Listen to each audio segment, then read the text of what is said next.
Hello everyone, welcome back Farhat fashion. आज मैं यहाँ पर बेबी नेस्ट की कटिंग एंड स्टिचिंग बताऊँगी। यहाँ पर मैंने देखिए इस तरह का बेबी नेस्ट बनाया है और इसमें बनाने में कितना फैब्रिक लगेगा और कितनी कॉटन लगेगी, यहाँ पर फुल ट्यूटोरियल आपको मिलेगा। मैंने अपनी लास्ट वीडियो में एक बेबी नेस्ट बनाया था जो कि बहुत साल हो गए उसमें। अक्सर उसमें कमेंट आते रहते हैं कि मैम आपने कॉटन कैसे फिल करी। तो इस वीडियो को मैं इसीलिए दोबारा लेकर आई हूँ। तो इसमें मैं बताऊँगी कि आपको कॉटन किस तरह से फिल करनी है और फुल पूरी कटिंग एंड स्टिच। तो गाइज़ यहाँ पर आप लोगों को पूरा वीडियो देखना होगा और स्किप मत करिएगा। वीडियो अच्छा लगे तो प्लीज़ लाइक एंड कमेंट भी कर दीजिएगा, सब्सक्राइब भी कर दीजिएगा मेरे चैनल पर अगर आप लोग पहली बार विजिट कर रहे हैं तो। बेबी नेस्ट को रेडी करने के लिए हमने यहाँ पर दो तरह का फैब्रिक लिया है। एक हमने प्लेन फैब्रिक लिया है और दूसरा हमारा फ्लावर वाला फैब्रिक है। तो दोनों फैब्रिक को हमने 1-1 मीटर ले लिया हुआ है। तो पहले फैब्रिक को हम यहाँ पर पूरा ओपन करके तो 4 पार्ट में कर लेंगे। जैसे आप देख रहे हैं इस तरह से पूरे फैब्रिक को 1 मीटर का जो फैब्रिक होगा उसको हमें यहाँ पर 4 पार्ट में रखना है। और यहाँ पर से हम जो बंद साइड हमारा आ रहा होगा, जैसे आप देख रहे होंगे यहाँ पर 2 साइड हमारा फैब्रिक का ओपन वाला है और 2 साइड हमारा बंद वाला है। तो बंद वाले साइड से ही हम यहाँ पर मार्किंग करेंगे। तो पहले मैंने एक साइड से 10 इंच लिया और दूसरे साइड से भी हमें 10 इंच लेना है। तो यहाँ पर आप देखिए इस तरह से मार्क कर लेंगे 10 इंच पे। इन मार्क को इस तरह से एक बॉक्स को रेडी करेंगे। फिर इसमें हल्के से यहाँ पर हमें गुलाई देनी है। इस तरह से ये राउंड शेप देंगे। अब यहाँ से हम 8 इंच लेंगे, जो हमने लाइन ड्रॉ करी उसके बाद से हमें यहाँ पर 8 इंच लेना है और पूरे यहाँ पर से जो राउंड हमने शेप दिया है यहीं से हमें पूरा 8-8 इंच पे इस तरह से मार्क करना है। ठीक है, आप जैसे देख रहे हैं इसी तरह से आपको ये मार्क करना है। ये देखिए हमारा पूरा फैब्रिक यहाँ पर, आपका अगर फैब्रिक की विड्थ जो होती है अर्ज वो ज़्यादा होगा तो यहाँ पर वो जो ज़्यादा वाला फैब्रिक होगा वो आप कट करके इसे निकाल सकते हैं। हमारी फैब्रिक की इतनी ही विड्थ आ रही थी तो हमने लिया। आपको सेम मेजरमेंट रखना है, कपड़ा आपको नहीं देखना है कि आपको कितना बड़ा है या कितना छोटा है। ठीक है, यहाँ पर से हमने ये इस तरह से शेप दे लिया। अब इसी तरह से हम अपने दूसरे वाले फैब्रिक को लेंगे। ये भी हमारा 1 मीटर फैब्रिक है। इसको पहले हम ओपन करेंगे। ये हमारे फैब्रिक की जो विड्थ है ये 2 पार्ट में 18 इंच की विड्थ आ रही है और इसकी हमारी जो लेंथ आ रही है 41 इंच है। तो अब हम इसको भी 4 पार्ट में रख लेंगे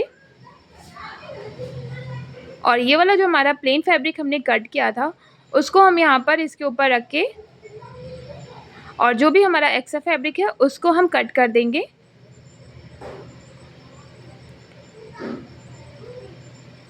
ये इस तरह से सारा एक्स्ट्रा फैब्रिक हम यहाँ पर कट कर देंगे।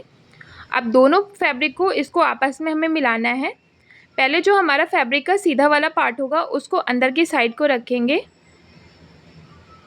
ये हमने फैब्रिक को पहले ओपन किया और जो फैब्रिक का हमारा सीधा वाला पार्ट है उसको हमने अपनी साइड में ऊपर रखा है और जो दूसरा हमारा फैब्रिक प्लेन है उसका भी हमने उल्टा पार्ट अंदर की ऊपर की साइड को रखा है। दोनों सीधे पार्ट अंदर की साइड को रख लिए हैं। अब जो हमारा फैब्रिक है उसके पूरे कॉर्नर पे हम यहाँ पर स्टिचिंग करेंगे। जैसे आप देख रहे हैं पूरा इसको दोनों पार्ट को आपस में जॉइंट करना है। सिर्फ यहाँ पर हम 2 सेंटीमीटर का गैप लेते हुए सिलाई को लगाएंगे। जैसे कि आप नॉर्मल सिलाई लगाते हो उसी तरह से आपको ये सिलाई लगानी है। और इसमें हमें यहाँ पर कुछ पार्ट को ओपन रखना है, जैसे कि हमें कॉटन को जब फिल करनी है। तो यहाँ पर करीबन हमने ये 10 इंच का पे सिलाई नहीं लगाई, इसको ओपन रख लिया है। यहीं से हम अपने फैब्रिक को पहले सीधा करेंगे। देखिए इस तरह से आपको फैब्रिक को सीधा करना है।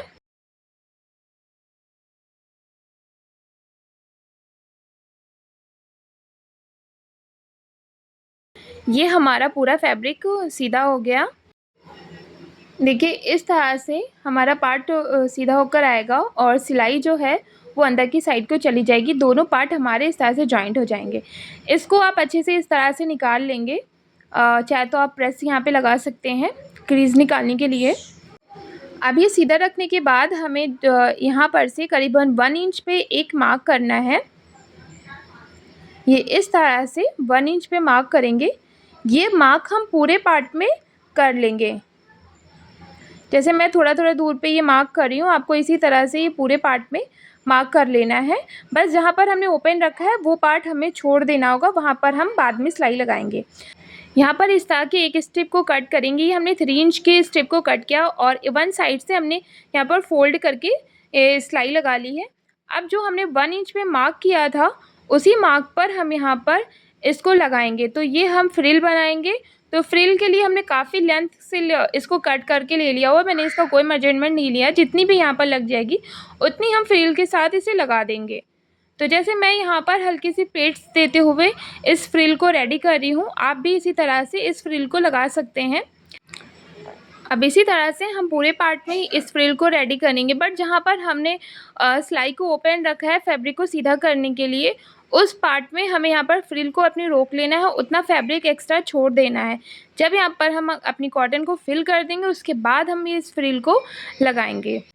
यहाँ पर आप देख रहे हैं हमने पूरी फ्रिल इस तरह से रेडी कर ली है और ये हमारी यहाँ पर सिलाई आ रही है। जो 1 इंच पे हमने मार्क किया था वहाँ पे हमारी सिलाई आ रही है, ठीक है। अब फ्रिल के बाद हमने यहाँ पर लेस ली है, तो फ्रिल के ऊपर ही हमें इस तरह से लेस को लगाना है। जहाँ पर हमारी सिलाई आ रही थी बस उसको दबाते हुए लगा देना है और जो हमने गैप रखा है उसको उतना ही गैप रखना है, उसे बंद नहीं करना है, ठीक है। इस चीज़ को ध्यान रखिएगा। ये इस तरह से लेस लग जाएगी। अब ये जो हमारा ओपन वाला पार्ट है जहाँ पर हमें अपनी कॉटन को फिल करना है, तो उसे भी छोड़ देना है, लेस को भी छोड़ना है, जो हमें फ्रिल बनानी थी उसे भी छोड़ देना है। बाकी सारा काम हम इसमें बाद में करेंगे, वो कैसे करेंगे आगे बताएंगे। यहाँ पर देखिए हमने इस तरह से फ्रिल लगाकर ये पार्ट अब रेडी कर लिया है। अब यहाँ पर जो हमारा प्लेन वाला पार्ट है उस पर हमने जो मार्क किया था, जो 8 इंच पे किया था, इस तरह से ये वाला पार्ट जो हमारा 8 इंच का आ रहा था, तो अब इसी तरह से पूरे पार्ट को हमें ओपन करके इस तरह से पूरे 8 इंच पे इस तरह से मार्क करना है। ये देखिए जैसे मैं मार्क करके आपको दिखा रही हूँ, सेम आपको इसी तरह से इस वाले पार्ट में मार्क कर लेना है। ये देखिए ऐसे कुछ मार्क करना है। फिर उसके बाद इसी मार्क पे हमें यहाँ पर सिलाई लगा देनी है। तो जो पार्ट हमने यहाँ पर ओपन रखा था तो उतना ही पार्ट हम यहाँ पर भी ओपन रखेंगे, यहाँ पर सिलाई नहीं लगाएंगे, ठीक है। तो पूरे पार्ट में सिलाई लगानी है और कुछ पार्ट ओपन रखना है। यहाँ पर हम अपनी कॉटन लेंगे, तो इस तरह से इसको कॉटन को फिल करेंगे। तो पहले जो हमारा बीच वाला पार्ट है उसमें हम कॉटन को डालेंगे इस तरह से। ये पार्ट अगर आप बंद कर देते हो तो यहाँ पर कॉटन फिल नहीं होती, इसलिए दोनों पार्ट को ओपन रखना है।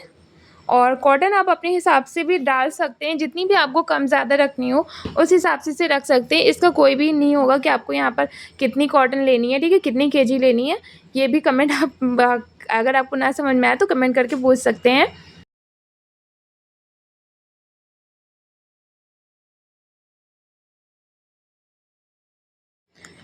यहाँ पर हमने इस वाले पार्ट पे कॉटन लगा फिल कर ली।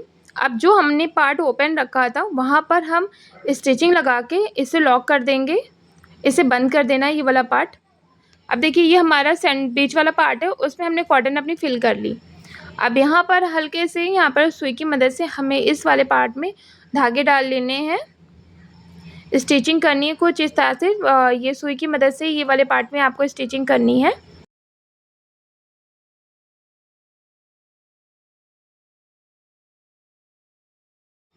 ये सारे स्टिचिंग करने के बाद हम यहाँ पर डोरी बनाएंगे।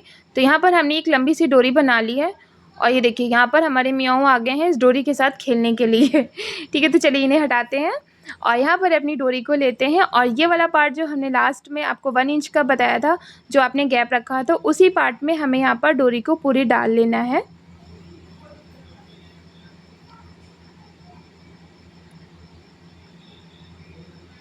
ये इस तरह से पूरे पार्ट में हम डोरी को डाल लेंगे।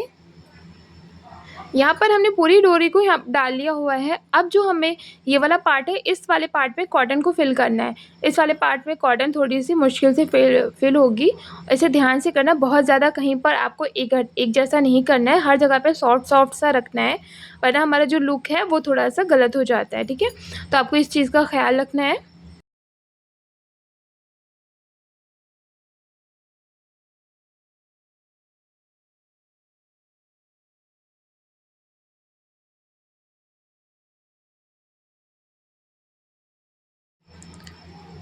अब ये जो हमारा ओपन वाला पार्ट है, इसे हमें स्टिचिंग लगाकर लॉक करना है। तो पहले हम यहाँ पर एक पार्ट को लॉक कर लेंगे डोरी के साथ। डोरी को जो है हमें वो अंदर की साइड में रखते हुए इसे लॉक कर लेना है। ठीक है, अब हमारा जो फ्रिल वाला पार्ट है उस वाले पार्ट को हम यहाँ पर सिलाई लगाकर अटैच करेंगे और डोरी को हम बाहर की साइड को रखेंगे।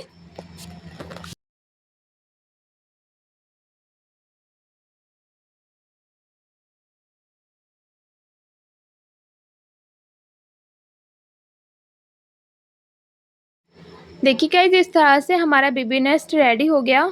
ये देखिए, फिर हमारे यहाँ पर मूसा आ गए हैं और इन्हें चेक करना है ये कैसे बना। हमारी बेबी से पहले इन्हें चेक करना और इन्हें अब अच्छे से बैठ के देखना है। तो गाइज़, यहाँ पर हमारे मूसा को तो ये बेड बहुत पसंद आया है। अगर आप लोगों को भी अच्छा लगा हो तो प्लीज़ मेरी वीडियो को लाइक करिएगा। और बेबी तो इस पे बाद में बैठेगा, इन्होंने पहले ही बैठ के चेक कर लिया, बहुत अच्छा बना है और रिव्यू भी इन्होंने दे दिए हुए हैं। अब यहाँ पर हम अपनी डोरी को इस तरह से अपनी साइड को खींचेंगे और यहाँ पर ये राउंड शेप हो जाएगा।